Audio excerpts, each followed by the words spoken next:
I don't even care that it feels like a toy or kind of acts like a toy. I really think that Fuji is the only one that's actually gotten digital cameras down correctly. Oh, hello you guys. Today's video, we're going to talk about something that I do that I think all of us do. And hopefully you're not too mean to me about it. No, the title of this is not wrong. It is not clickbait. I judge your photos. I judge every single one of the photos that you post online. You personally, whoever is watching this, if I have seen one of your photos, I have judged it. Now that being said, judging isn't necessarily a bad thing. I could judge them in a positive light. I could judge them in a negative light. Some of the things that I judge on, mostly, is whether or not your image sucked or not. And yeah, we did a video on everyone's photos suck, but the point I'm making here is I do a quick snapshot judgment.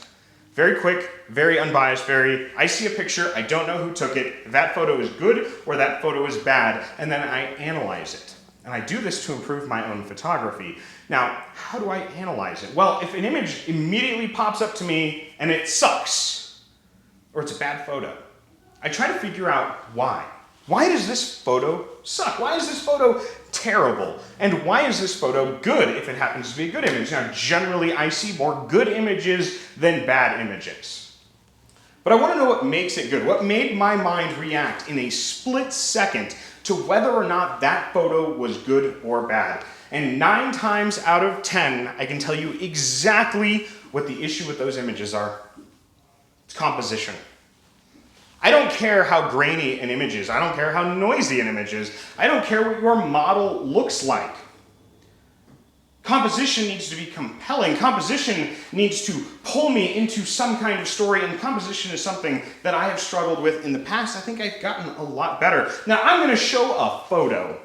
This is a photo of Molly. She is right in the middle. Technically, this is a bad photo from the rule of thirds guys. It's not necessarily a bad photo.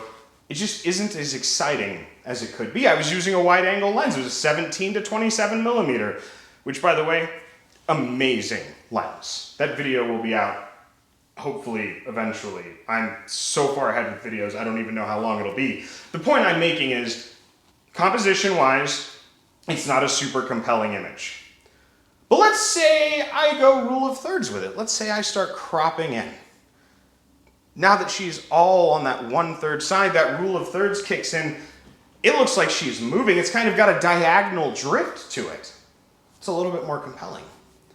Let's say I bring the left side in a little bit closer. The left side in just a hair, turn it into a golden ratio style photo. It's even more compelling. There's more going on. Your eyes travel around the photo, catching every little detail that you didn't catch when the image was wide open like this. See, I do judge your photos. I don't care if your photo's overexposed, underexposed, if it's grainy, if it's noisy, because the fact of the matter is, as long as it's in focus, it doesn't have to be sharp, but as long as the image is in focus, I don't care about the technical side of things. Photography is an art. I want to see the story you're telling, whether it's documenting an event in time, or you're capturing a model, or you're doing a boudoir session. I want it to compel me. And the only way to truly compel an audience is with good composition. So yeah, every time I see a photo online, I instantly judge it.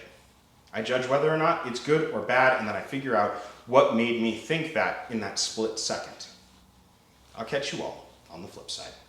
P.S. I need to add this. That 1 out of 10 times, usually you have the skin tones the wrong color. If it's too orange, it's going to look bad. And if you have too much black and white in your portfolio, I assume you're using the wrong white balance when you're shooting, so try and fix that. We'll talk about black and white versus color in another video. Bye.